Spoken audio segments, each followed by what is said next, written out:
Press Start Podcast. Yep. All right. Yeah. Welcome back to the Press Start Podcast. I'm your host, Vic, aka Mr. Never Chillin'. This is episode number 155. This week, I'm joined by my co host, Lunatic Oblivion. What's going on, bro? Hey man, how are you today? Hey, good, man. Other than technical difficulties, for some reason, the mic wasn't picking up in OBS. I was like, oh, what the fuck? So it And you defaulted. didn't even check it beforehand. Yeah, whoops. Just that's why I'm being docked pay by Mr. Inhuman Line here. 50k points to have a y'all shirt stream us. I can't wait. Oh man, yeah, for sure. But welcome to the stream, Inhuman, as well. But nonetheless, we're just going to dive into what we've been playing because we do have a shit ton to get to because we did miss last week's episode, so we got a lot to cover. Roger, we actually both have a pretty decent list, but I'm really excited to hear about Dynasty Warriors Origins. We kind of talked a little bit about it in the pre-stream, but talk about it again with here in the community. So, what do you want to know? So, like, Dynasty Warriors is one of those games that has been around forever. Like, I've been playing Dynasty Warriors since the PS2, and this one is new and interesting to me because they've decided to go away from the couch co-op sort of mentality a while back, and it honestly doesn't hurt the game at all because I much rather play it single player now because it's just genuinely a fun game. Like the combat feels well done, it feels fluid, it's really well made. Yeah, and the fact that we were talking about a little bit of how it's like no co-op. Do you feel like it should have co-op? Is it missing out because it doesn't have co-op, or how's that? Honestly, I don't feel like it misses out at all without co-op. And like it was a little sad to see games like Samurai Warriors and stuff do really poorly over the past few years from Koei Tecmo. But like this game honestly redeemed Koei Tecmo in my opinion. It makes me hopeful for some of the other games that they're planning on releasing, like Rise of the Ronin next month in March. Like For it the just PC, yep. because it's already out for the PS5. But yeah, Yeah. Like I'm hoping the things that we see on the computer get good ports because that's kind of where I'm at right now. I've only ever really played these games on console and I'm always worried that like console first games when they hit the computer, they're hot garbage. And like honestly, this translated perfectly. Like Steam made it fluid to like pick up a controller and play. Like it honestly felt really good. yeah, yeah. Well, Koei Tecmo has been honestly cooking because they just helped co-develop Ninja Gaiden 2 Black, which was the remake of Ninja Gaiden 2. Like you said, Rise of Ronin did fairly decent on PS5. I'm curious to see how it is going to be on the PC because obviously we see a lot of issues with the PC ports as of late. But yeah, they've been cooking outside of that. They had Wolong Fallen Dynasty last year or 2 years ago when we were playing that. Mm-hmm. That new Atelier game, I believe. Atelier, yeah. Yeah, I'm trying to think. I'm looking on their page here, like trying to go through. But yeah, man, they just been cooking. Honestly, I mean, they helped out with the Nia collection. Um, I mean, they're just hitting on all cylinders in my eyes. Like they're just. I'm excited even for Ninja Gaiden 4. I've never played Ninja Gaiden, and playing through Ninja Gaiden 2, which is I'll go right into that now. Is I played that. I've been playing that since it shadow dropped after the Xbox Developer Direct, and I'm like, holy shit! Like this is a game I missed out on. I think the OG Xbox it might have been, or maybe the 360 at the time. And I'm like, fuck.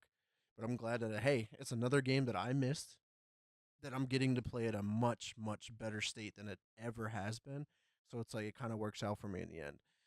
But nonetheless, yeah, two Black has been a lot of fun, and very looking forward to 4 when it drops later this year. Have you played any of the Ninja Gaiden games, or looking forward to playing any of them? Not at the moment, no. I haven't decided to pick any up. Just never was a game that I played. Yeah, yeah, and I'm actually surprised because like you played anything and everything, honestly. Mm-hmm. But I definitely I recommend it checking out. It's on Game Pass, and you know how we feel about Game Pass. Like even just give it a go. You're like, okay, yeah, like I'm digging right now where Steam is taking the sort of mentality that Game Pass is. It's like Steam is like, all right, most games now are coming with demos in Steam. Like almost every game that launches Mhm. now on Steam has a demo, which is awesome because now we're getting to try these games and we don't have to like rush through a 2 hour, session just to see if I want to refund it on Steam anymore. Yeah, yeah, that's honestly cute. Like, really important is like being able to play the demos. Like, I've been playing more demos as of lately than I ever have been because I want to check them out. Like Metaphor, I played the Hmm. Metaphor Refantazio demo before I bought the game. I played Kinotsugami Path of the Goddess, that demo, because I probably wouldn't have bought that game. Just, I mean, it was on Game Pass, so it kind of worked out. Um, Alters, the new game that's coming out later this year, I got to play that demo. So like, if it wasn't for some of these demos, it's like it kind of gives you like, do I want to play it? Do I not want to play it? And like you said, you don't have to worry about a refund window as well. Yeah. But real quick to chat, yeah, Panda Dynasty Warriors was a classic. Like, I remember playing a lot of Dynasty Warriors back in the day with my co-host here, Roger. Man, we played the shit out of them games. No doubt Dynasty about it. Warriors and Samurai Warriors and like trying to find all the hidden like missions that you could because you were like, all right, I can see the story bridges here. How do I get to this alternate story? What guy did I have to save that I let die? And Right. like this game doesn't have that, but it's just sort of a retelling of the Three Kingdoms era, and it's really cool. Like now you've got a main character. You're not playing as all the different, characters throughout the story. You are your own character essentially. Right, and that was another game we played a lot back in the day was Romance of the Three Kingdoms. Like, that was a completely different style game. Yeah. But I played a I lot of like it. I know you played the shit out of it. And I'm pretty sure you probably beat it. But I was just like, for me to play that style of game, even back then, was like pretty unique for me. the strategy games are so long and like after Koei Tecmo has been like failing to like do Romance of the Three Kingdoms for a while now, like the past few versions they've released have all drastically flopped on like in the Steam marketplace. It's crazy to me that, you know, we're getting nowhere fast with some of these games. Yeah. But this one actually was really well.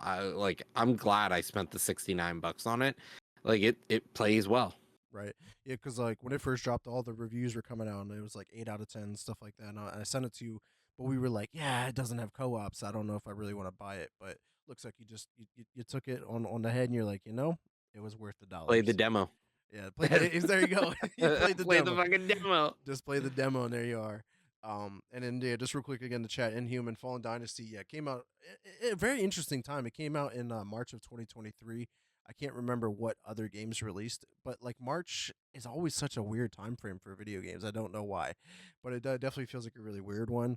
I know me and you It's were that it's playing that through it a end of the lot. winter, man. Like everyone's dealing with spring starting and like people don't want to be inside anymore. So it's a weird time to try and play games when people are like, I want to get outside. It's starting to warm up. The snow is gone. Right, and we all knows like that winter time is about backlog, beating your backlog of games, and like if you're in the midst of trying to do that and you have a new game that drops, and like you said, like the transitioning from the cold weather to the warm, like you're like, I don't know if I really want to play this yet. So it was definitely weird, but I mean, I remember how long it took the gaming industry by storm because like that first boss. I'm just so glad I finally beat it. But God, my God, that shit was insane. Like, why the hell was it that difficult? But yeah, once we got I in, we were mean, playing co-op. It was a lot of fun. once you played that, you were like, all right, well, I'm ready to play fucking any Souls like game. I'm ready to play, and you ended up beating, Lies of Lies P. of P. Yeah, obviously one of my greatest games of all time. I know Inhuman here in chat would also agree with that. That's one of his greatest games of all time. But yeah, Panda graphics should be great. Time to get a 5090. Yeah, if you have that 5090 money, let me know because they are sold out. And if you're buying the resale value of them, it's like $6,000 to $9,000. So have fun with that. But Dude, I'm so glad I grabbed my 40 series card last year, like at the end of last year, mhm. and I grabbed the TI, and I was like, this will cover me another 5 to 10 years at least. Yeah, I'm probably going to make an upgrade for mine because I'm rocking the 3060. So even if I get like a similar card to yours, I think I'd be golden. I just have a lot of research to do because like I want the game to be able to run at 4K. Don't necessarily need 120 frames, but like as long as it's 4K 60 stable with some ray Hmm. tracing, I'll be all right. So I just got to figure out which card that is. But let's go ahead and talk about some other games. I did beat quite a two games over the last few weeks. Harold Halibut. This is a game that I kind of talked about last time we were on the show. This is like a game that was made in stop motion. It's completely made out of like clay. and stuff like that. And that was actually a really enjoyable game. Like the story just kept picking up and like made me not want to put the controller down because I was really curious to see how the ending was. Um, so I recommended playing this game highly because it's on Game Pass, easy pickup. It's a different game. Like if it's not for everybody, I can definitely say that it's definitely not for everybody. I can just recommend it to a story perspective of the game. It's a very simple of like just running around the ship, doing different missions, and but like it's a developing story, and Hmm. it's really good. Definitely check it out. Another one that I beat from Game Pass is called Full Throttle Remastered. So this game originally came out in I believe '95, and then the remaster came out at a later time. I think I gave this a 6 out of 10. Like this was like an okay game at best. It seemed very, very, very outdated. Like you could tell this game was from the '90s. It was like the classic click, the click here, and then the character runs to that location. You click on the item, then you have to choose: do you want to grab it? You want to look at it? You want to kick it? Stuff like that. The dialogue was interesting. Like you had dialogue options, which it could determine the outcome. Um, it was just really weird. Like it, and then trying to figure out like through the story, like I had to use a guide for some of the parts because like it kind of really left you like, what do I do now? Because there's no like mission You figure it law. out. Yeah, good luck figuring this out. Like you could probably spend hours trying to figure something out if it wasn't for these guides, honestly. And I'm like, I don't. That's not a fun game to me. Hey man, all I remember is game facts and like logging in like, all right, people would draw the fucking diagrams for levels like with ASCII characters and you're like, man, people were artistic as fuck. Yeah, no doubt. So yeah, that's another game I beat this year. So far, I'm up to I think 3 games on the year, but nonetheless, that's been fun.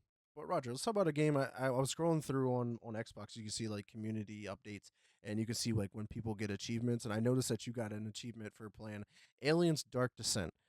This is a game that's on my backlog because I do want to check this game out. It looks pretty cool. But tell me about your experience so far. Is this a game that I should check out? Right? All right, well, do you like playing XCOM and stuff like that? Don't know. Never played XCOM. I know what style game it is though. I know. This is a this is literally XCOM, but instead of turn-based, it's real time. And Okay. it's really good. It's like genuinely good. I'm actually blown away at how well it is designed.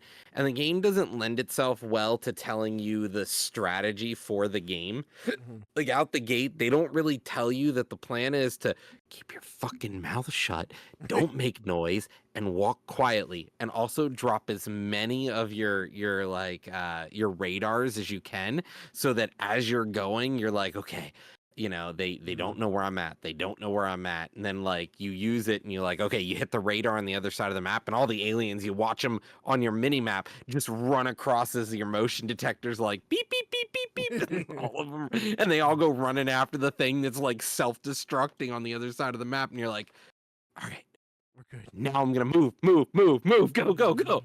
That's dope. You're running across the map like you're like killing alien queens left and right, and it honestly feels so good. It's such a fun game. I'm trying to look up how long it takes to beat on average. Aliens Dark Descent here is I apparently don't know how to spell descent. Um 25 to 31 hours. That's a pretty decent game. There has to be a good amount of content, so hopefully a lot of this stuff doesn't become real repetitive because like I feel like there's only so much you can do, but I could be wrong. It's one of those resource, character management games where like, you have to decide, do I put off the missions just so that I get more rewards, but if I put off the missions, the enemies get stronger and more dense. As you Hmm. play, you learn about the aliens and you learn how to deal with them. Like, if a face hugger grabs one of your dudes, you learn later in the game how to extract face huggers before they start to gestate. And Hmm. you're like, okay, this is going. What's going here? Yeah. And you're just working on trying to stay alive. Sometimes you're like, Hmm. there's some decisions you're like, do Yeah. I save my team or do I possibly let my ship mutiny? But I need to get this mission done before the whole planet is fucking nuked. Yeah. Like, what do we do? Yeah, so I mean, honestly, the Aliens universe or franchise right now is just booming and hitting on all cylinders. Like Alien Romulus, the most recent movie, has done extremely Hmm. well. Because of that movie, it like reinvigorated the interest for Alien Isolation, which is a game that came out on the maybe 360, end of Hmm. 360, beginning of Xbox One era. So that game has been booming again. The other game, Aliens Fireteam Elite, I haven't played that. That's another cooperative game that I want to get to and play and check that out. But they just released a trailer for the new TV series Aliens Earth. So it's like a ship that has like the face huggers and the aliens and shit on the ship that got taken over by the aliens, but it's coming back to Earth. So that's all we see in the trailer. So I'm like, finally, we get to see an alien movie or TV show that's set on Earth. So that's going to be really, really interesting. But Um, like, if it's set on Earth, it's like the end all be all moment. And you're like, hmm oh shit. Yeah, so it'll be interesting to see how that plays out. And obviously, like one of my all-time favorite movies is Prometheus. Me and you actually got to experience like what a hell of an experience in London when we did the secret cinema Hmm. over there for Prometheus. That was really awesome. So like, I'm really excited for this. I'm gonna eventually probably hop in and check out Dark Descent.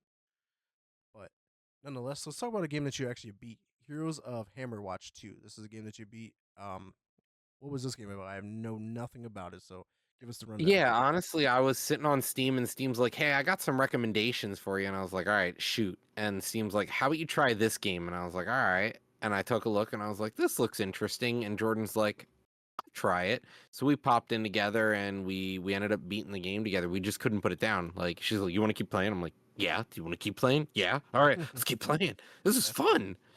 Like it was just one of those games where I couldn't put it down. It was just that much fun every time. That's dope. Like that's so key. And like sometimes those games can be bad. 'Cause you're like, man, this game good, so good. Don't want to put it down. Fuck, it's 5 Yeah. a.m. And we would just be like, all right, we want to see how well we can do in this run. But each run's like an hour to 2 hours long and it's a roguelike. So like every time you jump into the dungeon together, you're like, all right, if we do well, we're looking at like an hour or two. If we do hmm poorly, we're looking at 5 minutes. Yeah, that's fair. So two more games I want to highlight here on my list: Pokemon TCG Pocket. Just in reference to the new update, there's a new pack or new set that came out with two different Hmm. packs that you can pull from. That's been cool. New cards, whatnot.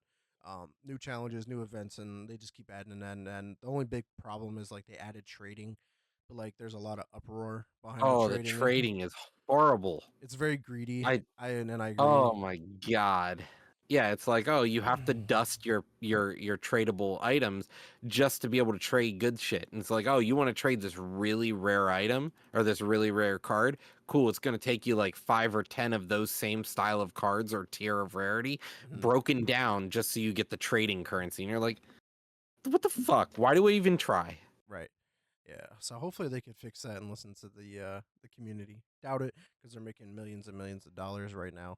People pay crazy amounts of money to do it, and it's so what's the point in fixing a broken system if people are gonna just dump money into it anyway? Right. Hence why Call of Duty. I'm just going to transition right into that because of that. Call of Duty right now. We're playing Black Ops 6 Season 2. Me and you were playing just the zombies. But before we dive into our experience with that, is like people are like they didn't fix anything that the community is having issues with for Season 2, but yet they dropped Because Season people 2. are paying the money. Right, people were just spending millions and millions of dollars on these skins. It's like they're only worried about developing really cool looking skins. Don't get me wrong, like the skins in Call of Duty are Hmm. unmatched. Like Fortnite, is the metaverse, but like they don't look as good as what Call of Duty skins look like. And it's just like people are spending money there. They're just like, yeah, fuck the game, we don't care. They're still spending millions of dollars. They're still gonna come back and play. That's their hook Hmm. because people are like, oh, I spent 20, 30, 40, 60, 80, 100, whatever dollars on these skins. I got to keep coming back and playing because I spent that money on them skins. And Hmm. that's where the problem lies. But nonetheless, Black Ops 6 Zombies, new map, The Tomb. We played it twice so far. First one was kind of just getting a feel for the map. Second time we got to the final boss of the Easter egg and died on like I think we had 3 of the 4 mirrors up. I don't know if we ever got the fourth one up officially. But we died. No, I think we ripperonied uh, right on getting mirror number 4. It was pretty sad. yeah, it's going to be a tough fight, Honestly, but I think we can do it. uh, it's so sad. Like it's so saddening how bad it feels. Like that map. It's such a cool map, but it just feels so bad. Yeah. So I mean, hopefully by the end of it, which we're planning to do like a review episode talking about our overall experience once we beat it. So stay tuned for that content. Um, any other games you want to cover before we move on? No, honestly, I think with my list here this week, the only things that were really new or interesting to talk about were Dynasty Warriors being a recent release, Aliens Dark Descent on Game Pass. It was one of those things that like I've been watching for a while and I finally decided to like go for it. Why not? And Yeah, Hammerwatch, just one of those good finds you see. yeah, dope. All right, man. Let's go ahead and move on to industry news because we actually got quite a few topics this week.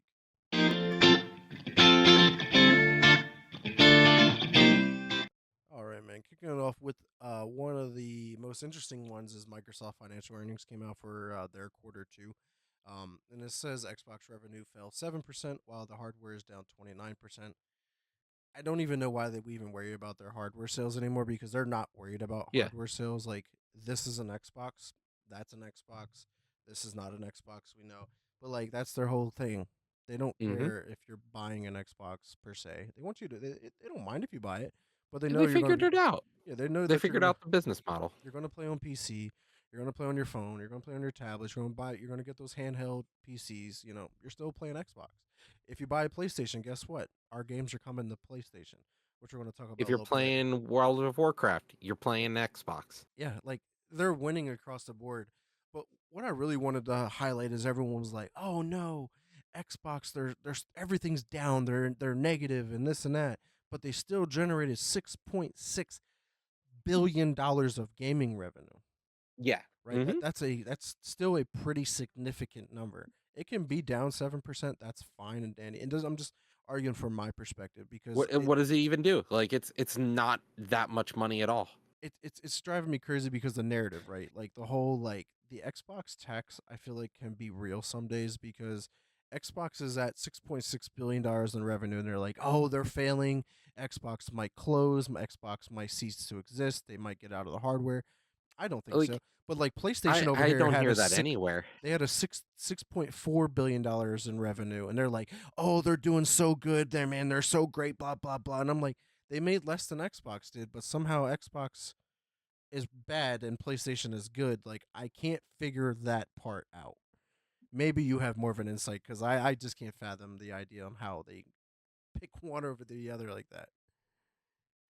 I think you're sitting in an echo chamber, my man. That's what it is. Like you're sitting in these places where these people say these things, and it's such a small fraction of what the internet is, it seems. Like Microsoft, we all sit here, we're looking at it and we're like, they're doing fucking amazing. We all know it. We all know Mm-hmm. that they're huge, that they're a fucking whale, man. Like Xbox isn't failing, and anyone who says so is just rage baiting. I guarantee you that's what it is. It's the industry sitting here and trying to rage bait you. It has to, and it's not like I'm in like an echo chamber because like I'm in so many Yeah. different communities across the board. Like I'm in everything possible that there is. Like I'm in more PlayStation dominant markers. I'm in Xbox dominant mark. The ones that I would say I'm not in is Nintendo. Like I don't really follow Nintendo too in depth the way that I do the two main. Everything comes to PC, so it's irrelevant. Like PC is the end Hmm. all be all. We know that. So it's like that doesn't matter because like if you really want the best place to play your games is PC. Like they Hmm. were literally someone put an image out. They were like, all I have to do is have Steam because I get Spider Hmm. Man 2 and I have Halo. Like, those are just two examples, right? PlayStation's one of their main pillars and Xbox's main pillar. And I have them both. Where the other two, like PlayStation's only has Spider Man, Xbox only has Halo. So it's like, we know where the end all be all is. But obviously, people are still trying to fuel the whole console wars thing. Xbox gave that up a long time ago. They know that they're never going to get out of third place. Hmm. Never. Nintendo and PlayStation has a full grip on the console market. Hence the whole "this is an Xbox" campaign. Because if they do that, no one else can compete with them in a sense, because everything is an Xbox. Then no And one else and can I say everything is a honestly PlayStation.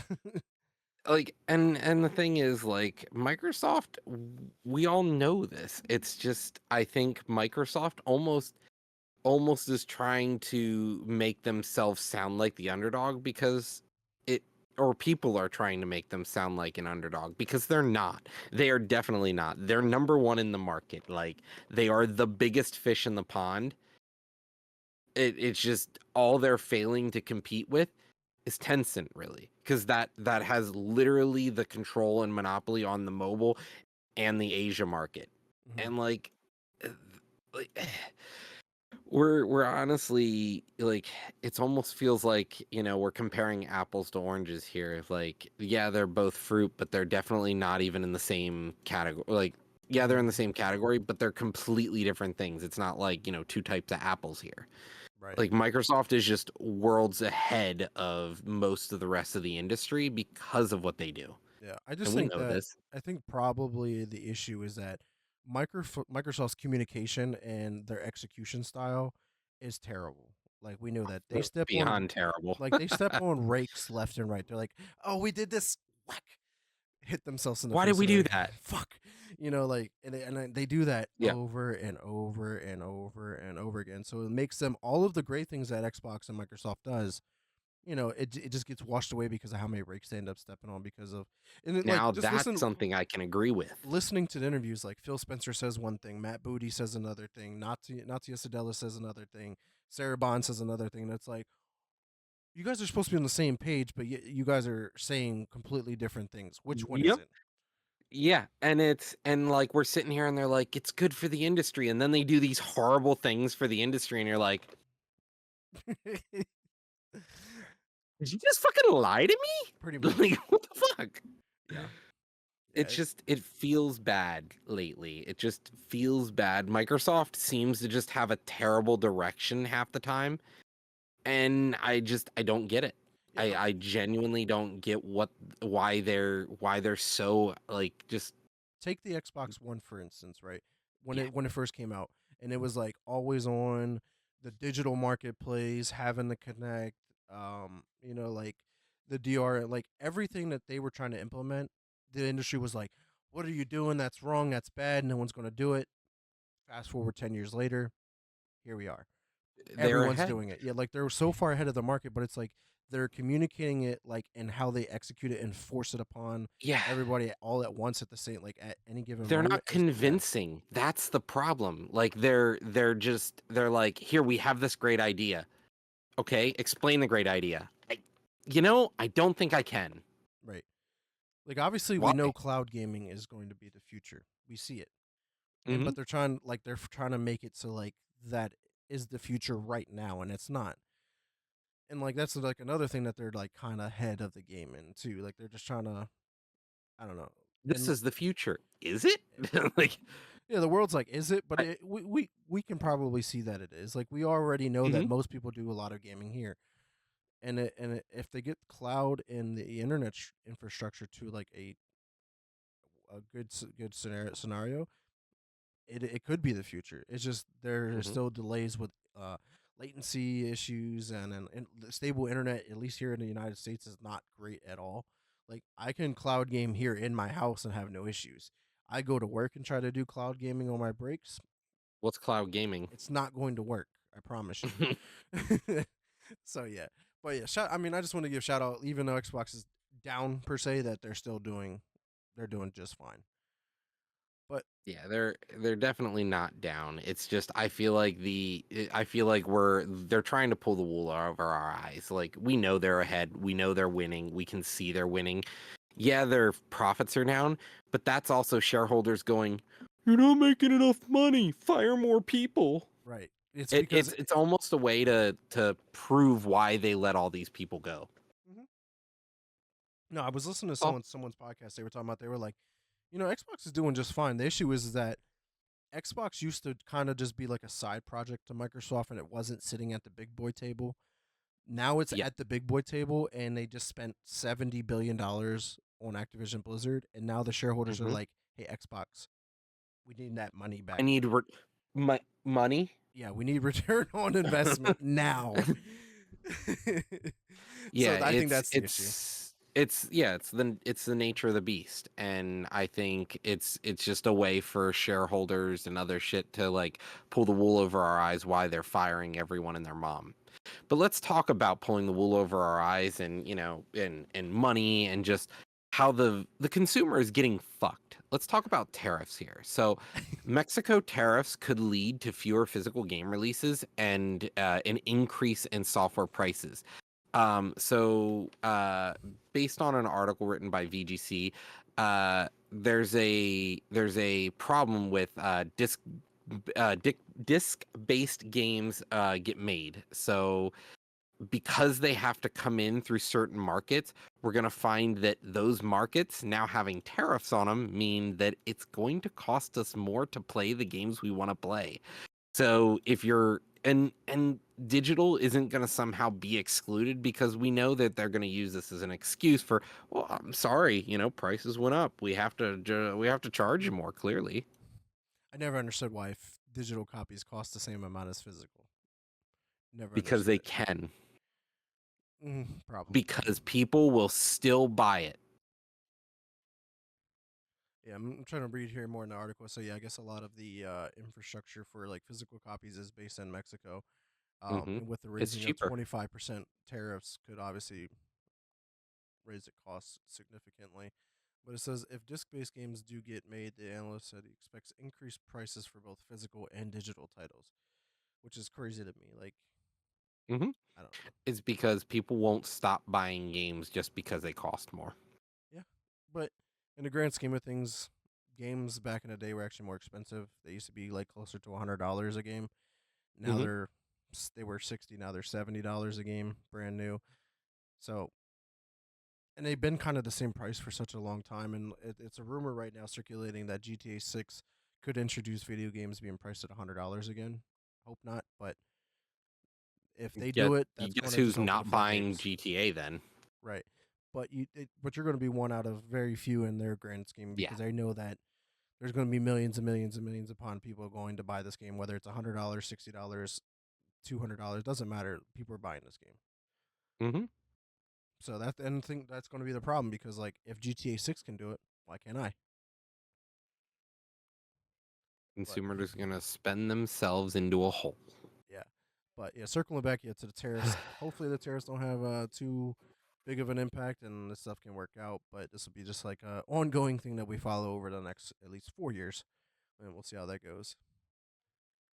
So Ubisoft has officially laid off another 185 people and closed the former DJ Hero studio, Leamington Studio.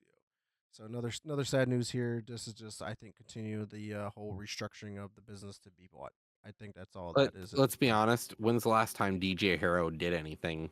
No, yeah, I don't even know if they made anything recently. Let's see if there's anything in here. Leamington Studio Games.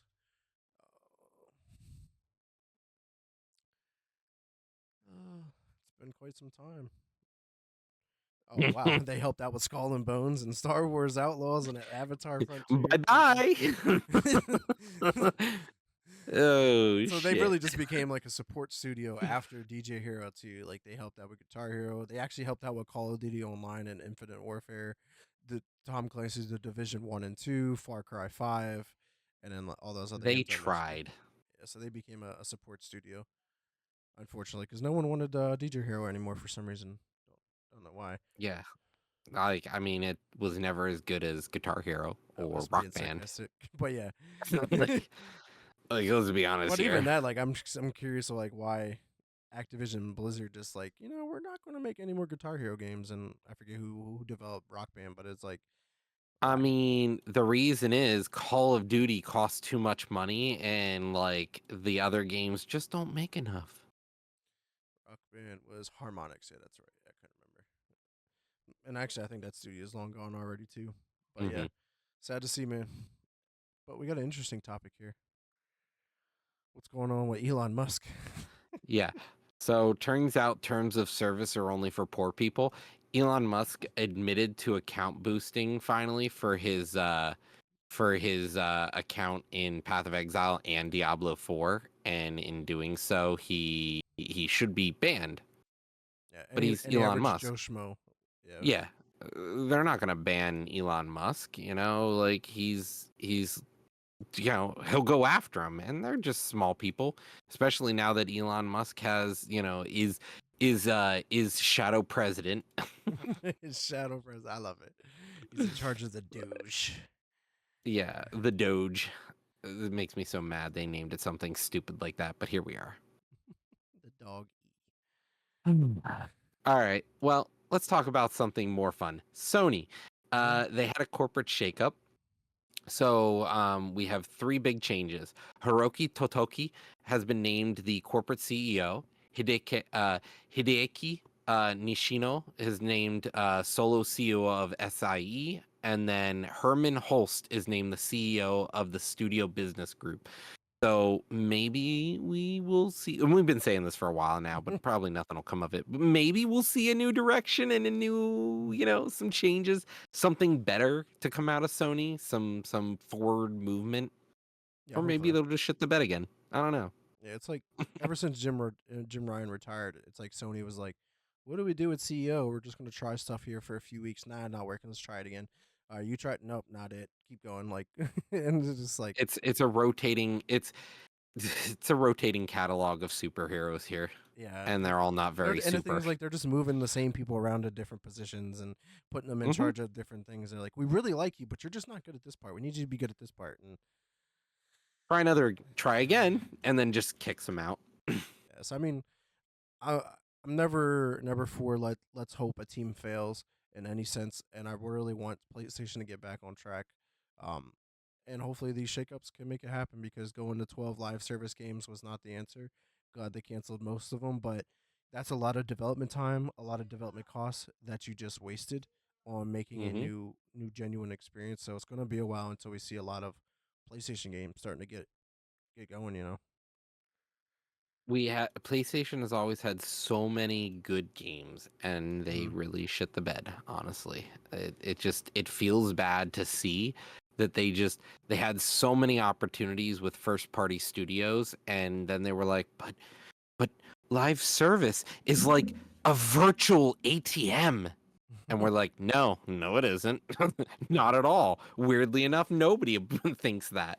Yeah, there's only a very few games that it's like they want their Fortnite, they want their Call of Duty, like they want that game where they make one Hmm. game, but it just continuously prints money year after year after year after year.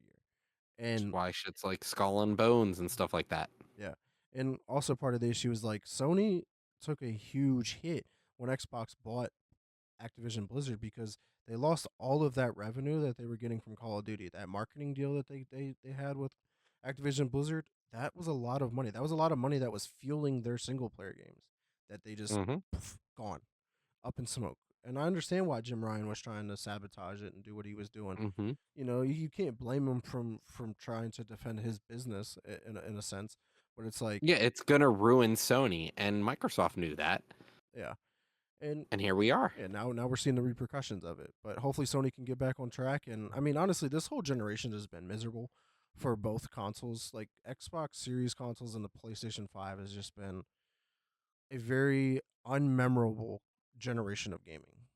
Like when in the future when we're talking about gaming when we're 70 years old, I doubt we're going to talk about this generation in a positive way ever. I just don't see it. I no, yeah, I there's no games here. I'm like, wow, that was a real gem. How many times do we bring up the 360 generation and tout Hmm. how many great games were from that generation? And and And a how many lot games of that it I is missed? nostalgia. Yeah, there's so much nostalgia there though too, but let's just I think the issue we're seeing is the same thing we're starting to see in movies, you know, is that slop, it's the quantity over quality mentality right now. And it's something that we're starting to see with TV becoming better. Mhm. Like, you know, these TV shows online, you know, you get 5 or 6 episodes and that's a season. And Yep. you're like, but they're good. They're good episodes. It's not like you're sitting there watching 20 episodes in a sitcom, you know, Right. a year. So I think the industry just has to realize that people don't want slop. We don't have time for slop. Like games aren't like TV shows. Games take way longer to get through. They should be much more impactful. Like a TV show, 20 minutes. That's an episode. So 20 times 20, that's 400 minutes. That's less than 10 hours of time in a year. Right. Games, I just played 10 hours of Aliens Dark Descent alone in the past 2 weeks. Like Right. I mean, just look that's at Metaphor Refantasia, the game I'm playing. It could take 90 hours to beat. Like that's like 9 well, seasons of a TV show. Persona took me 75 Yeah. hours or something stupid. Like we want quality, not quantity. And here we are. Everyone's just, they need that quick buck. And I think until the gaming industry collapses a little bit, we're not going to find that. Like, Yeah. I hate to wish for the collapse of stuff, but we need it. We What need to see things collapse finally. what is one thing we've been saying week after week after week after week is that we want I ain't more got time double for A this. games. We want more double A games. We want more of those like games that are taking anywhere from 10 to maybe 20 hours at most to play and beat, because those games are way more digestible than games that are 90 hours. Because we know those games that are 90 hours is going to take 7, 8 years to develop. It's probably going to take anywhere from 200 to 500 million dollars to develop. If you make these smaller games like Space Marine 2, for instance, that game did not cost a lot to make. It made a lot of dollars back, and it was one of the best games of the year. Do more of those. Like, and I feel like some, even like Xbox tried it. Hi-Fi Rush, right? For instance, super successful game, but it didn't reach their standards or their financial report standards. And I'm like, maybe you're setting it a bit too high. Like, you can't give Hi-Fi Rush the same expectation as Halo. You just Yeah, can't. and the problem is they're looking for these things to just keep topping and topping. And it's like, no, you need constant revenue and like, you need to set like a level. And it's not like every game has to be better than the last one. It just has to make money. Like that's all you need at the end of the day for it to Hmm. go positive. Yeah. And the industry will be better for it, but everyone's very greedy and they're like, I have to make more and more. It has to be the most impactful investment, and that's the problem. It's an investing society instead of a art society anymore. Games used to be made by people who cared about the art form, Hmm. and we're losing a lot of these things to slop. Whereas like, Hmm. I feel you like a know, lot of that is still there. It's just the corporate greed that steps in there. it's Like, just no, you have to make a game where it makes me 1,000 or $1 million an hour. We don't care how mhm. great it looks or how. In the people that are making a game, like, no, that's not going to make you a good game. We know how to make a Like, game that's going to be good, but we have to do what you said because you're our boss. You yeah, cut all they everything. care about is a game that somebody could come in your house, kick you in the nuts, and then they make $20 a minute. That's it. That's all they care about. They don't care about the reputation of the product. So yeah, there's a lot of issues with the industry, but like I just hope that single A, indie and double A games really. I hope we see more of them. You know, but Vic, what's going on over at Midnight Society? Yeah, so those that may not know what Midnight Society is, it was a new studio that was co-founded by Dr. Disrespect. Obviously, given with everything that's been going on with him and his name, he was no longer he was cut ties with the company. Company was like, we can't have ties with this guy if he's talking to minors and that whole ordeal, which obviously got it was litigated. So and it was handled. He was cleared and stuff like that. His name's back on. Even YouTube turned his money back on him. He got money now through YouTube and Rumble. So, but the company was like, we're gonna cut ties with this guy, and not realizing that without him, that studio doesn't exist. Period. Mm-hmm. Money wise, the the amount of people that are going to look at that studio, and they were like, we no longer can be a studio. Now they close the studio and cancel their game.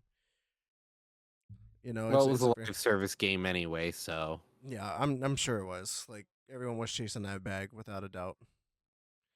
Hopefully hmm that they bag were is like, stopped. "It's going to be a free to play game," and I was like, "Cool, but how do you make your money back?" It's going to be live service. Yeah. Bet. All right, man. So I do got an update for TikTok. Obviously, we've been following this ordeal, and this isn't really oh, really big of an update. I wanted to toss it in there because like who's involved with this? Mr. Beast, Jesse Tinsley, the founder of the Employer.com, David Bazuki, co-founder and CEO of Roblox, Nathan McCauley, the head of crypto platform Anchorage, have all teamed up to offer a bid to purchase TikTok for $20 billion. Big number, but I wanted to highlight this because obviously CEO of Roblox, we know how massive Roblox is, and then Mr. Beast is he came from the gaming industry, content creator and stuff. So the games industry is trying to buy up TikTok, more or less, in a sense. So I was like, just wanted to kind of give an update to everyone here in our community. But Roger, you got any thoughts on this potential bid?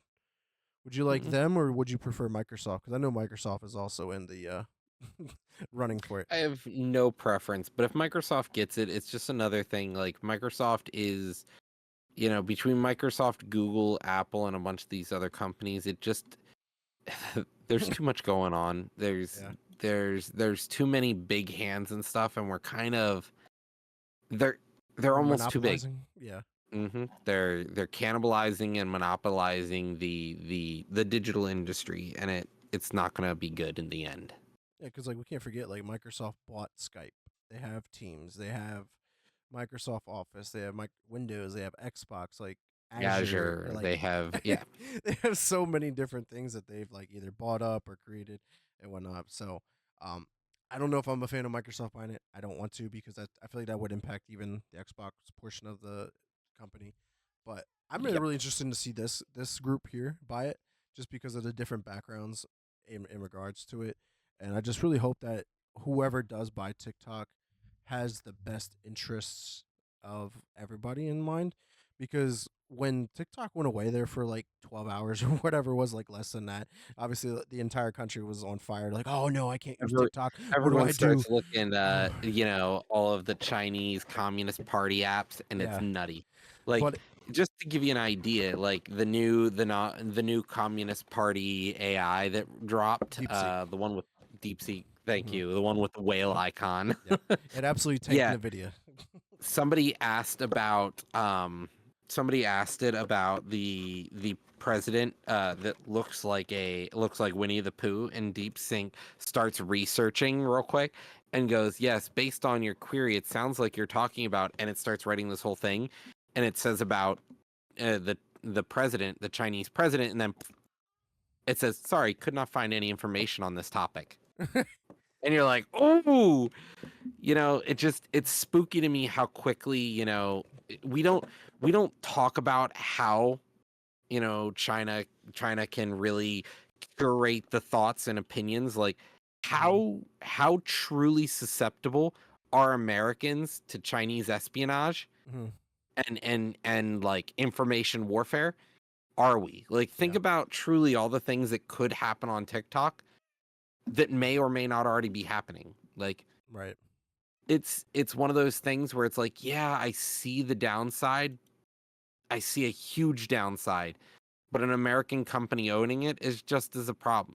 Just Like as big one of of a the big problem. ones, just as big of a problem, because these big companies are then just propaganda machines for the United States government, which, let's be honest, Right. after Everything the gets first week censored. of this presidency, I don't need any more propaganda. We already can see what's going on. Right. Yeah, it's just very very interesting. But I really want to highlight ever since TikTok's been turned back on, the algorithm has clearly changed, and like a lot of people think that Facebook and our Meta overall had a thing to do it. It's all conspiracy. Like everyone was made Yeah. to follow Facebook and Instagram on TikTok. I went in there, I was following them, never followed them before, so I had to unfollow them, block them.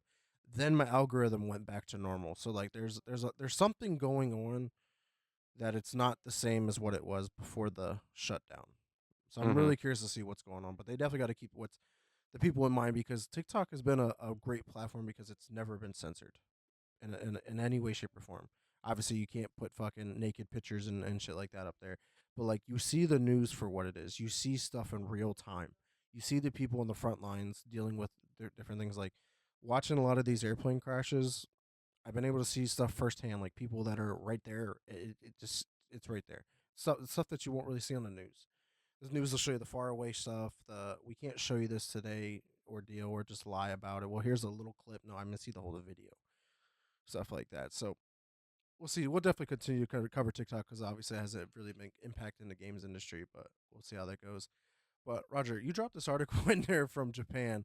What is going on over in Japan?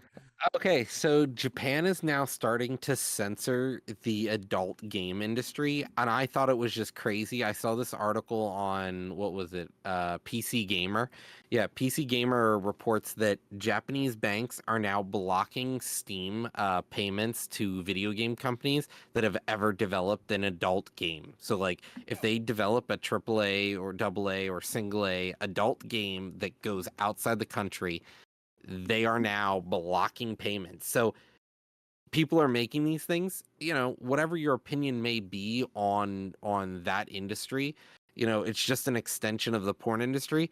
It's now being censored by the Japanese banking system, and it's because it ends up in a legal gray area where the law isn't a law about, this whole vague and ambiguous policy. So right now it's kind of breaking into the freedom and expression of the Japanese people and companies there to be able to kind of make what they want to make. I just thought it was crazy to me because it talks about gaming and it's we're talking about these censorship things. Mhm. Like at the end of the day, porn's porn. Like I don't care, Well, we're also as running into long as that issue here in the United States. Is like a lot of states yep, are blocking access to like Pornhub and stuff like that. For instance, they're not blocking it. Pornhub's blocking them because Pornhub doesn't want to have to institute age verification age for people verification. because Yeah. that's that leads to the distrust because it's well now I have to give you my ID number, my More or state less. ID number, Yeah. whether it's a driver's ID, state ID, or some form of ID to prove that I'm over 18. Well, now you can now put my ID with who I am, who I am, and then everything I watch. So Yeah. now it's an uncomfortable gray area. Yeah. So Pornhub's like, nah, I'm good. But yeah, it has obviously a Block. direct connection there because like obviously we've talked about like the different things with sex games that are on Steam and stuff like that. But yeah, it's really interesting to see even in Japan they were like, we're not okay Banks are with just it. like, we don't want to be involved in this. Yeah. All right. So, one last topic here. I didn't throw a name, so I'll just cover it real quick. This is a interesting case because I didn't even remember it even popping up anywhere to begin with. But Nintendo versus Costa Rica, there was a lawsuit that was going down that Nintendo was suing a Costa Rican grocery store that was named Super Mario. Um, Uh, and they actually have lost this lawsuit. They actually ended up coming back. good, It says they good. couldn't. It says Nintendo's trademark doesn't cover supplies of basic food products, and then it says we knew these big companies have vast resources to fight, and we refunded all of refuted all of Nintendo's arguments. So it was pretty crazy to see that Nintendo actually finally lost a lawsuit because I feel like they were on a tear. Anybody and everybody that Nintendo was suing, they were losing, like not even close. But They this sue one your was mom interesting. just for being named Mario, and it's like, why? Yeah. Well, Mario's a name only we can use now. Sorry. Yeah, so I'm glad there was like a little bit of like a statutes of limitations here involved with this. They were like, we know that you named it Super Mario, but like you're not even trying to promote grocery products at all. So like it's not the same thing. Mm-hmm. So I'm glad that they did that. But yeah, man, I just wanted to throw that last industry news topic in there. But let's go ahead and move on to the gaming news because we got a little bit to get to through that as well.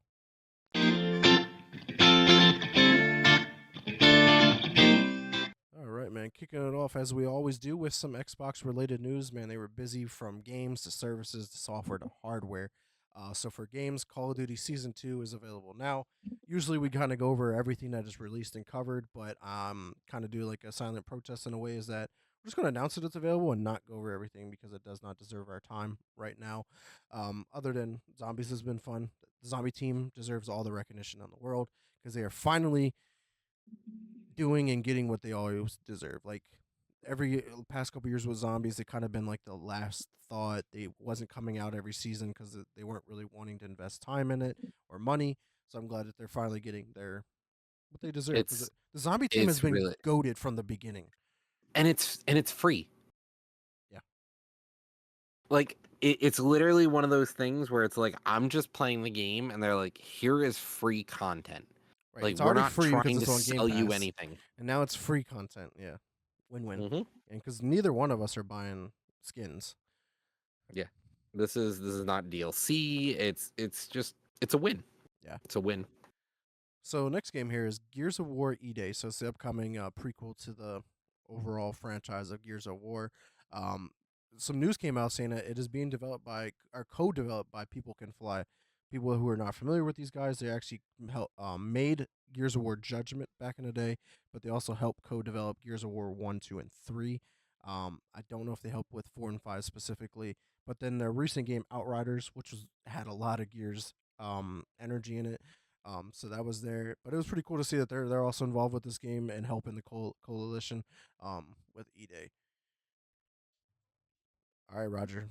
The biggest news of the week, honestly, coming out of Xbox, but this is more for PlayStation fans, and this one's interesting. Forza Horizon 5 is the next game coming to the PS5. This is being co-developed with Panic Button. It's a developer that's helping like the ports and stuff like that, and they were kind of working in hand with Turn 10 Studios and Playground Games. But I kind of low key called this a long time ago. Like it made sense to me that you bring this game to PlayStation. It is probably the best game on Xbox since the Series X has come out. It has had probably the most players ever to play an Xbox game since the Series X has come out. This game is only going to get bigger now that the PlayStation fan base has a shot at this because this game is different, right? We know that they have Gran Turismo 7. I have Gran Turismo 7 for the PS5. I played it. It's basically Forza Motorsport, more or less. It is a hardcore simulation racing game where we know Forza Horizon is more arcade like. I think Mhm. that's where it's going to really succeed. And I'm just really excited to see that this coming to another platform and more players are going to be able to play it. Last time I checked, I think Horizon 5 had over 45 million players already on it. So there's going to be a lot more. But what's your take on Forza Horizon 5 being the fifth game now taking the jump? This is like a fucking shot in the foot to PlayStation. Like people are probably gonna play this more than their racing game, I think, in a lot of places. Like Mm-hmm. people may not be looking for a sim. They may be just looking to fuck about, and I think this is that game That perfect game. for so many people. So I think this will really this honestly is gonna tell PlayStation shit or get off the pot. Like That's a way to make put it. something. Do it. Do Yeah. it now. Yeah. And honestly, like, I guess the biggest argument hasn't even been from that point of view. Is like a lot of we were like, what's the point of even being an Xbox fan? Like, why should I buy an Xbox anymore? No If reason. if And I every don't think they care about it either. Yeah, because if they're I feel like they're truly just leaning into everything as an Xbox to them. Hmm. They're making money now from people buying Forza Horizon 5 on PlayStation, and hence you're buying an Xbox. Like a lot of the most sold games in the top 10 list, I would say 2 to 4 of the games usually are Xbox games on all platforms. So I think it's a win-win. But I definitely see the argument to the fact is, why would I buy an Xbox and not buy a PlayStation? Because now I can get all of the PlayStation exclusives by buying the PlayStation, and I know all of the Xbox One's exclusives are now coming to PlayStation. I have no reason to buy But an Xbox. Microsoft already announced they lose money on consoles. The console is just a way for you to play their games. Right. So if they don't have to make as many consoles, they Mhm. can quietly kill off the Xbox. Right, and they would become more of like a Sega, because obviously this is very Hmm. reminiscent of what happened to Sega. Sega was a huge console maker, and once They the were an arcade Dreamcast, cabinet maker. yeah, They were with the they were all over the Dreamcast place. being the last console that they made, and then they kind of just shut the doors on console, and they were like, we're just strictly a publisher now. I see Hmm. that in a way, but I don't think they're going to go down that path exactly. I think there will always be an Xbox because it's just another way to Yeah. play it, But It's just if you they want to don't play it have on to make as many and hemorrhage right, as much money. Because the right, problem is, like, each one they lose money on technically. hmm So then they just lose less money, but they get you to buy more games. And if you don't need it, like me, like you don't need it. Like so many people don't need Xboxes because they have these other consoles or a PC. hmm It just works out. yeah, I think it's a win-win. I just hope that Xbox keeps their console around. I'm really curious to see next gen, especially if they come out with their handheld. That's going to be fucking key. Just having that native experience with the Xbox like UI. and whatnot. That's going to be Hmm. really dope. And also moving forward, like a lot of their games that they are bringing to these platforms are supposed to have like an integrated cloud UI system where like I'm almost wondering if it's kind of doing what I'm asking for, where like that universal gaming account that you sign into, and if I play, let's just say Halo on PlayStation, that I get achievements and not trophies, or I can at least get both, so I can Hmm. continue like my Because legacy they're the on same other account. thing. Yeah, like I would hope that like that's what that means when they're talking about it, because that would be awesome. Because like that would allow me to transition. Like I feel like I'm tied to Xbox because of the achievements. I Hmm. value my achievements. Like right now, I am third on my friends list with most gamer score, and it's Dom and Gabe. I'm literally like 1,000 or less behind them now. Like I've worked my ass off to catch up to them and trying to pass them. Even Gabe did I think 1,400 gamer score last month, and I did like 1,500 or something like that. I just niched him, so it's like there are people who care about that kind of stuff too. Hmm. It's that sort of competition at your soul. Yeah, I do. Just like the reward system on it, like obviously, like when you play games, you earn the points to buy and get like in game Hmm. or real world currency and stuff like that too. So kind of just works out for me in the end. But let's go and move on. Got a lot to get to here still. Xbox services, Game Pass additions. A lot of these have already come out. So we have Gigantic Rampage Edition, Cloud Console and PC. Starbound on Cloud and Console. Eternal Strands, Cloud Console and PC, which is a game that I'm really excited to check out. That looks really good. Works Must Die, Death Trap, Cloud, PC, and the series consoles. Shady Part of Me, Cloud Console and PC, which I just recently downloaded. It's another small indie game that I'm really excited to check out. Sniper Elite Resistance, Cloud Console, and PC. I know me and you are looking to play that soon. We both have it downloaded. Excuse me. Citizen Sleeper 2, Star Wars Vector, Cloud, PC, and Series is also out now. I know that's a big game that I know a lot of people are excited for. I never played the first one, other than for like a few minutes to realize it's not a game for me in any shape or form. But it seems pretty cool. And then last but not least, Far Cry New Dawn is coming to Cloud Console and PC on the 4th, so here in a couple of days. Games that we did lose on the 31st, we lost Anukered, Broforce Forever, Darkest Dungeon, Death's Door, Maquette, and Serious Sam Siberian Mayhem. So a bunch of games that we left that were pretty good, like Death's Door, Darkest Dungeon, Maquette, and Serious Sam were all pretty good. I don't know much about the top two, but any games that are just recently added or coming out soon that you're excited for, or sad for the ones that left the service? I'm excited to play Sniper Elite. I like Mhm. the last one, and the fact that I just get to play this casual game for free is really nice. It makes the $15 a month worth it. Yeah. Yeah, I'm really excited to check it out. I never played a Sniper Elite game, so this will be my first, and being able to play with you will be a lot of fun. But yeah, the other two games, like I said, I'm excited for is Eternal Strands and then Shady Part of Me. Looking forward to playing those. All right, man. So for software from Xbox, they have officially added support to increase the external storage support. So now you can hook up anything that's 16 terabytes or larger now to the console. It's a lot of Mm. fucking space, but you could do it. And If then, you believe. if you believe, if you build it, they will come. But no, next up is hardware. I'm gonna get it pulled up here. New controller that they did announce and coming out later this month is the Microsoft um, Pulse Cipher. So it's like one of those the see-through controllers, but it's the red version. I think it looks really fucking badass. Perfect time to release it for February, being like it's Valentine's Day and whatnot, so you could see the heart color. But Roger, what's your take on the controller? It's a controller. I love your non-excitement. Every single time there's a new controller, you're like, it is what it is. It's just a I ain't controller. out here trying to buy an Xbox controller, and honestly, it's just one of those things where it's like I don't need to spend the money on a controller. Yeah. I have one. It works. It comes in black. It's cool. Real quick to chat. I missed you, Phil. Sega was my jam. Genesis playing Sonic. Yeah, the Power Ranger side scroller. Man, classics without a doubt. Like I was actually just talking to my coworker the other day about the Sega Genesis, and I was like, "How about that Lion King game though? How many times did we die at the fucking giraffes or the monkeys?" And it's just like that game's super And then frustrating. you start from the fucking beginning Beginning again. You're every like, single time. Like games were way more difficult back then because of the lack of save features and like having to start from the very beginning every single time. Like very very frustrating. Like I actually bought the Lion King game because it was brought to the Xbox platform, and like I played it. I'm like, this game is just as hard as it once was, and it's you still got to start from the beginning if you fuck up. Mm-hmm. I'm like, this game is just a disaster to me. But it was so addicting at that time, like playing as a kid. But The game called you out for being a piece of shit, and you were like, "Hey, don't talk about my mom like that." right.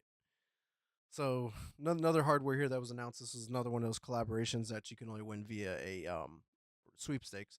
But it is the partnership with Fanta or Fanta, however you want to say it, Fanta, whatever. Want Um, Fanta, Fanta, wanta, Fanta. but the console controller combination pretty badass in my opinion. But you can make the controllers over your own design labs. They have a couple ones that are inspired by the different sodas. So whether it's the orange, the yellow, or the grape, um, or the dragon fruit, don't really you can't really tell what the green one is. But yeah, It's green flavored. it's green flavored. It's blue flavored. But no, yeah, they all look pretty badass. Honestly, one of these days I'll do a custom controller via Design Labs, but I'm kind of waiting until the next controller comes out before I do that. But that is all the Xbox news I got for you guys this week. What's going on over in the PlayStation world, Roger?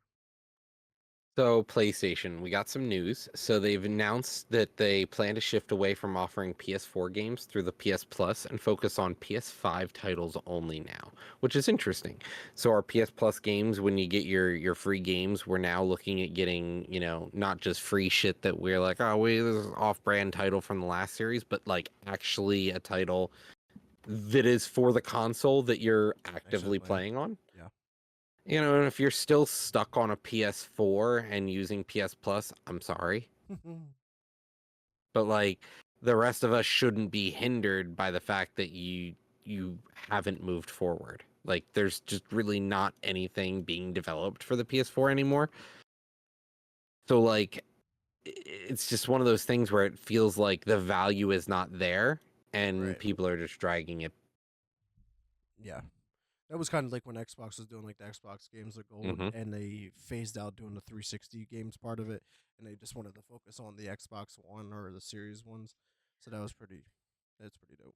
Which PlayStation is starting it with the next free ones in February, which we're gonna talk about here soon. And then the next thing we have here for the news is that Sony is no longer requiring PlayStation Network accounts for PC ports of all their games. But if you do have a PSN account and you're willing to log in with it, they will give you free content. That's Like dope. that's just awesome to me. Like they fucking listened. It's a win-win Like for the consumer. yeah, the consumer's like, "Oh, you just want me to log in to get free shit like DLC that I don't pay for again?" Okay, I'll do it. Sure. You gave Yeah, me an I'm in. incentive now to do it. Or if I don't Yeah. care about that content, now I can just sign into Steam or whatever you use to sign into Mm-hmm. it. And to me, that is just mind-boggling that like they just listened. They actually just listened to us.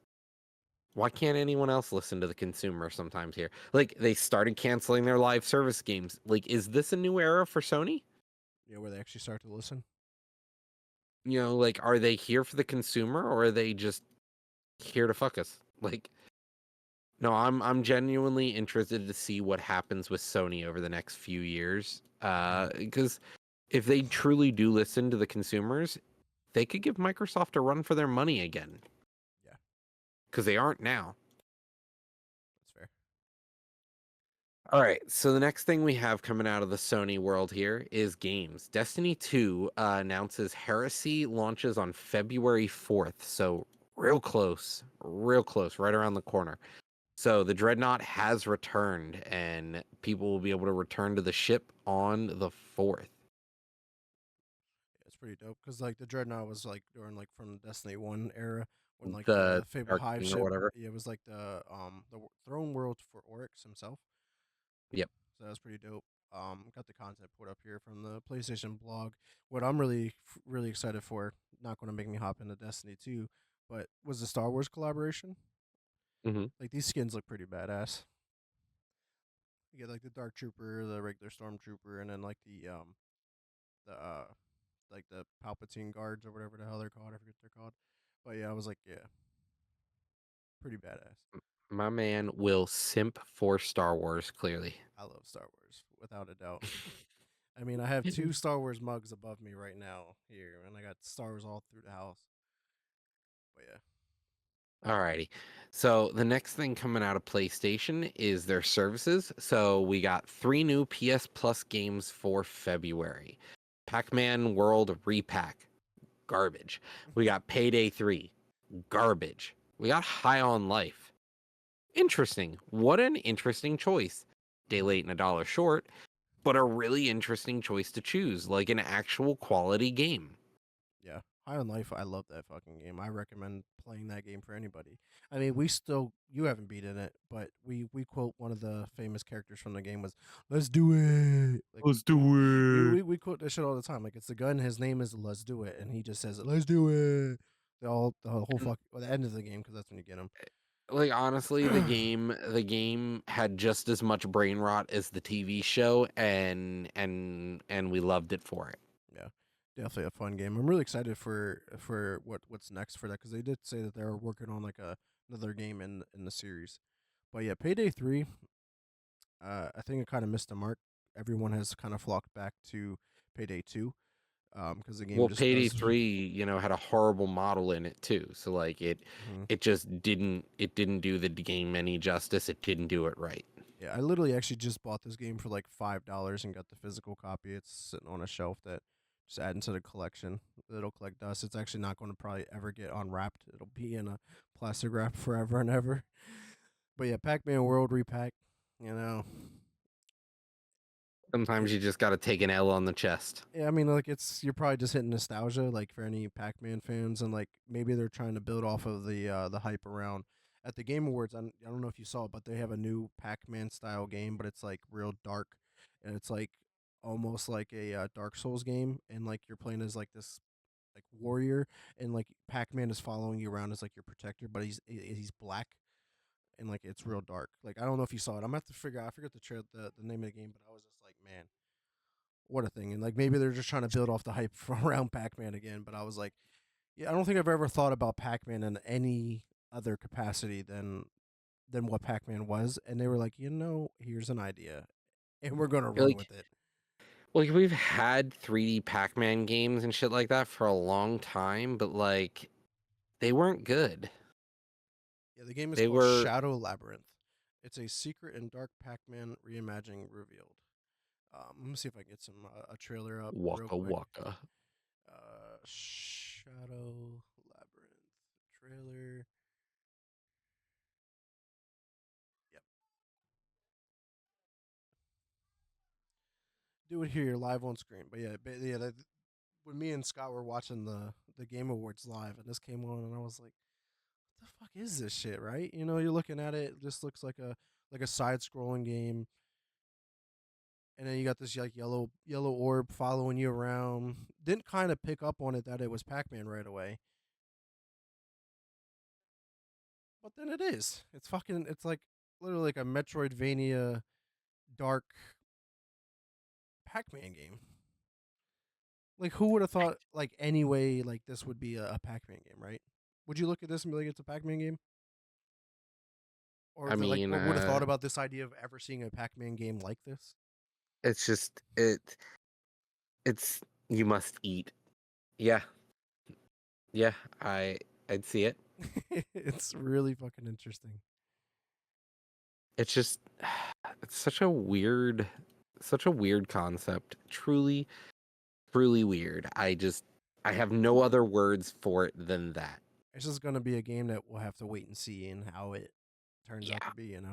Maybe it's All next right. big thing. So the last thing we got here from Sony is they announced the classics themes will be going away. They already are gone, but will come back with a future date and hopefully some more maybe permanency to them.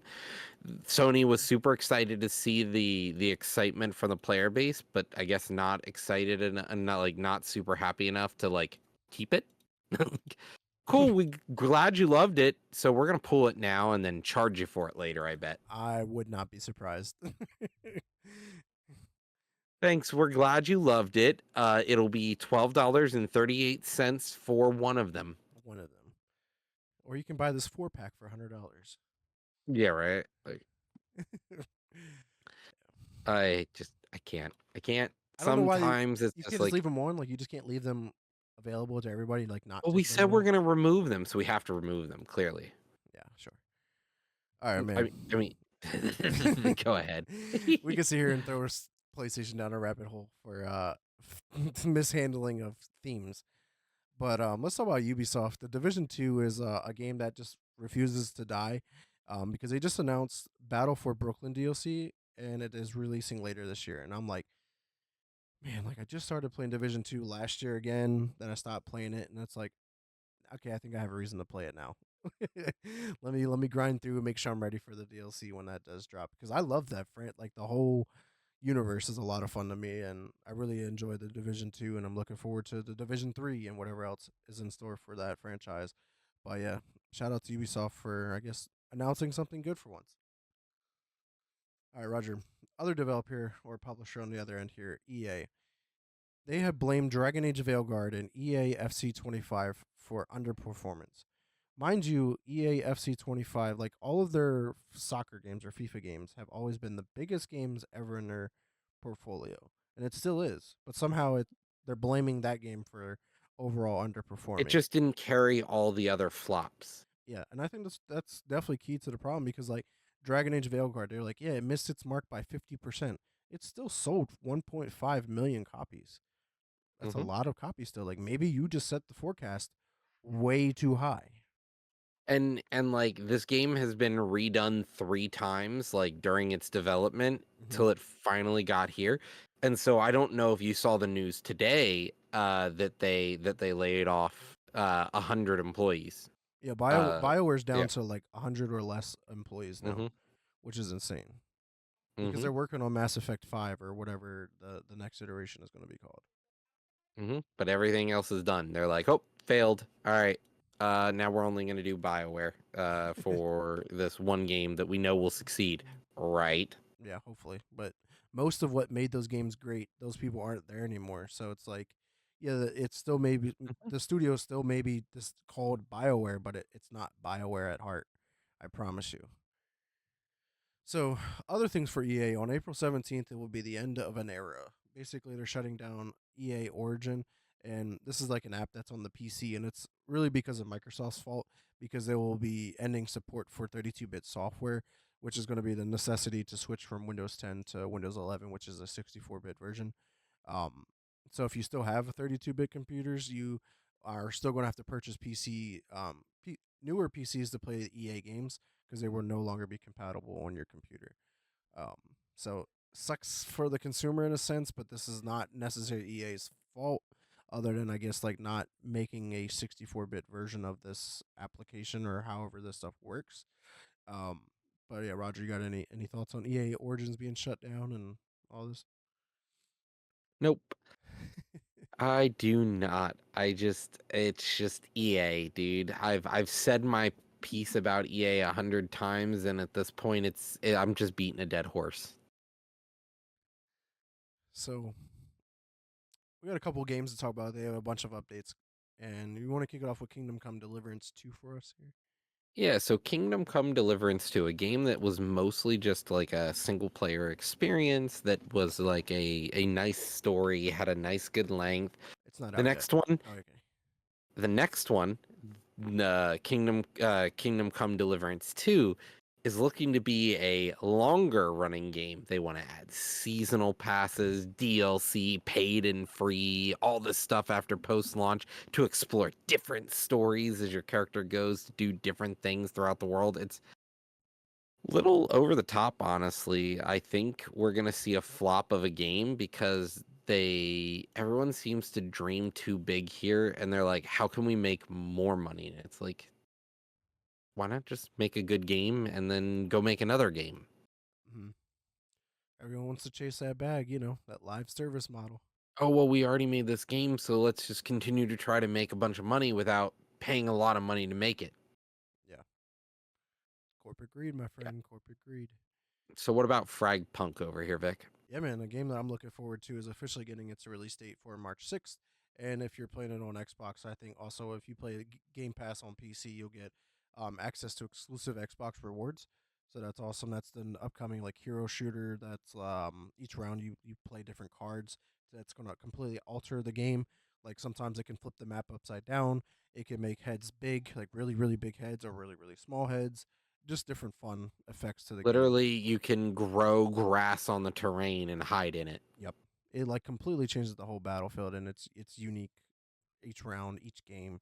I got to play the beta, and it was a lot of fun, and I'm really looking forward to the official release. So hopefully, when it's out, we can give this a go, man. All right. So a game that you have been playing a lot is Marvel Rivals, and with its Spring Festival event, there were some issues going on here, I believe. Yeah, so Marvel Rivals is doing a bunch of stuff here, but they for the Lunar New Year, the Spring Festival, they decided to do a Lucio Ball clone essentially, but instead of everyone running around as Lucio and just hitting the ball, you grab the ball and run it around the map and you hit each other. It's just it feels like a copy and pasted crappier version of Lucio Ball. It feels like Marvel Rivals is like, hey man, we need a new game mode, and like the Jeff mode was cool and all, but that was just a copy of the May Snowball event, but then was also just Splatoon instead. And then Yeah, this one's like, well, what if we just do their Lucio Ball event instead? yeah.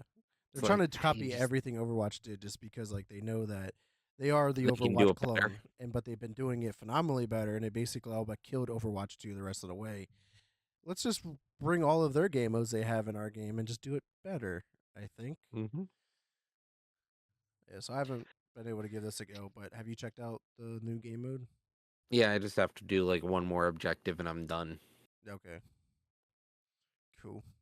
So let's go ahead and talk about Marvel's other game.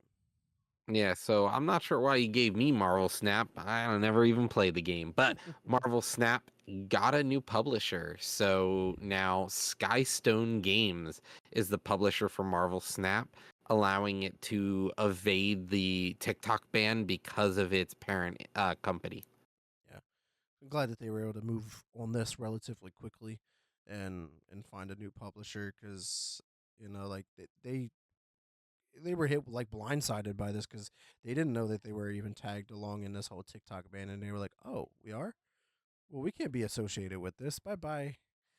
And found a new publisher. So I'm glad that they were able to expedite that and get that out the way. Because I would love to play some more Marvel Snap. It's been a while, but it'd be nice to hop back in and give it a go. All right, Roger. I talked about a game that refuses to die earlier. This is literally a game that just does never die. No Man's Sky is getting Worlds 2 update, and my God, is this another massive update? I'm gonna get a trailer. I'm gonna breeze through the trailer before I do, but World 2 brought gas giants, new terrain, lighting overhaul, inventory sorting, new solar systems, deep oceans, new biomes, weather hazards, starship archiving, abandoned mode, deep sea creatures, dynamic water, improved cooking, evolving story, and a Titan expedition. So you can't have that sound playing. Get the trailer. It's like 6 minute video, so I'm gonna talk over a little bit. But this is kind of showcasing. Like I watched some of the highlights. Like something crashed into like the ocean on one of the planets, and it caused a tsunami. And I was just like, that is dope. And like the water physics in this game with their one of their most recent updates is really fucking impressive. And it's just like I really wish I could have just stuck around with this game from start to where it's at now, because this game is everything that you could hope and dream for in a sci-fi exploration, like now story-driven game as well. But what's your thoughts on Worlds 2 update? Honestly, this feels like the Minecraft of the space race games, like or like Okay. the space opera games. This is that game it feels like. Hmm.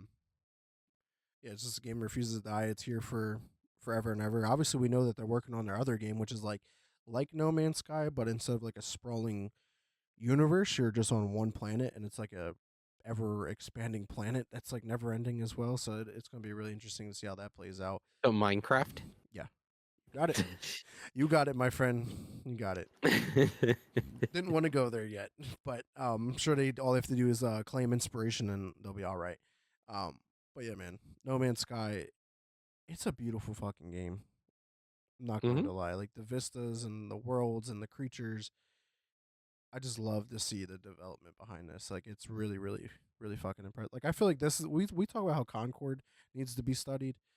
No Man's Sky needs to be studied in a documentary put out on how it was able to go from this super ambitious title to a flop of a release, didn't live up to expectations, to now exceeding anything and everyone's expectations of this game ever, and becoming a game that just refuses to go away and just Hmm. gives you quality updates and content, and just people who play this game consistently are eating really fucking good at all times. But this is a game that I don't know if I could ever truly just hop in. You know, like I feel like I'm so lost, like I'm so far behind. Like, did I miss anything? Like, what? You know, the game almost seems like it's too overwhelming to get into in a way. Not sure if you feel the same way on that as me, but I um, just there it feels like there'd be too many hours put into it and exploring and trying to do things, and I'm like, I don't have the time for this. This is one of those games it's a where like sandbox this game. is the only thing you play. Hmm. This is you get home from work and you play. Yeah, You put the kids down for bed. This is all you play. Like you don't look at any other things. You don't play card games, you don't play like mobile games. You play this. this is it. What's COD? No, you meant to say No Man's Sky. Right. All of the Sky, No All Man. of the sky. Yeah, man. All right. So if you just want to round out our gaming news with the last but unfortunate topic. Turns out live service just isn't a real thing. Like, let's be honest here. Warner Brothers Games has now pulled the plug on multiverses. The last season releases this week for multiverses. Season 5 drops on February 5th, and the servers will end service on May 30th. So you will get to play the last season of the game, the last ranked season, the last narrative story season where you can get rewards and stuff. Ends May 30th, and then they will add an offline mode so that you can play this game after it ends. Yeah. And it's just really sad to see. Like when this dropped, I threw it in our Discord, obviously, but I threw it over and shoot the window. I was like, I know a bunch of those guys used to play it, and I was just like, you talk about a fumble. Like they dropped the bag on this one because Well, they this pulled it for a whole year. right. Yeah, well, they don't get me started on that. But like the fact that this is WB Games, their IP collection is massive. We know that. Hmm. So like the amount of content that they just could have had coming out month after month after month after month for this game could have been endless, damn near endless. But they were like, we can't put out enough content because that was the issue. They couldn't keep up with the content demands, couldn't keep the player count up. The game died. And that was the issue. I And I was mean, like, this game could have been better than Smash Brothers, without a like if doubt. they didn't pull it, that's all they had to do was not go, yeah, we're gonna pull it for a year. And it's like, well, what about all the content I spent? They're like, oh, that money we're keeping, and we may not even give it to you when it comes back out. And then you also had this one where like when the game goes offline in May, nobody's getting any of their money back. Like Right. any premium currency you bought, That's it. Better thanks for spend the it. donation. We Better appreciate, bud. better spend it and get those skins before it's gone. Yeah, exactly. Like it's stupid. Yeah. This Just is this is the problem with live service. We now finally see what happens when a game finally ends. Well, luckily, you get an offline mode for this one, but yeah, not that's all of it. them do. Yep. Yeah, so at least they had the decency to do that, to say the least, honestly. Because there are people that probably have spent tons of money in this game, tons of hours in this game that can still want to play this. I'm sure you could still obviously do LAN tournaments and whatnot. Like that could Hmm. still be a thing that is done.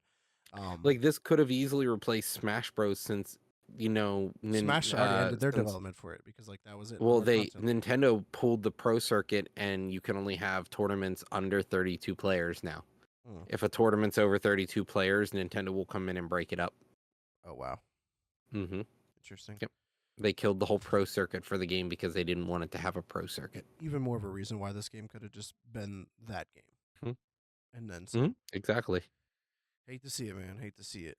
But that is all the gaming news we got for everyone this week. Got any last comments or remarks before we close the episode? Hey man, I'm ready to watch this dumpster fire. 2025, the gaming industry looks just as good as the rest of the world. Yeah, no doubt. So we want to thank everyone who came through and checked us out live today here on Twitch, and anyone who does check us out later on Spotify, Apple Podcasts, or YouTube. But Roger, where can the community find you at? Hey, you can always find me out on Discord or here Sundays. If you want to comment questions, talk to us, just shoot us a comment. Oh yeah, and everyone can check me out at Twitter at Mr. Never Chillin' _. Threads is Mr. Never Chillin'. Xbox is X Never Space Chillin'. Facebook is Vic Brewbrocker. For any questions, concerns, or if you want to come on the show, hit me up there. And I do have a Twitch, twitch.tv/Mr. Never Chillin'.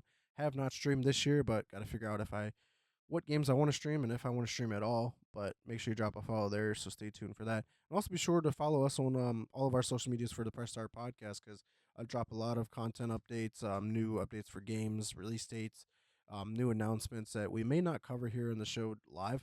But yeah, just definitely follow us on there. But we do want to thank everyone again. And actually, real quick before we end out the episode, no episode next week due to the Super Bowl. So be sure to tune back in on February. I think that is the 16th then. So we'll be back live on February 16th.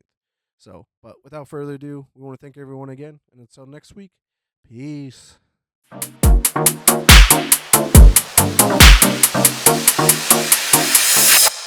Press Start Podcast.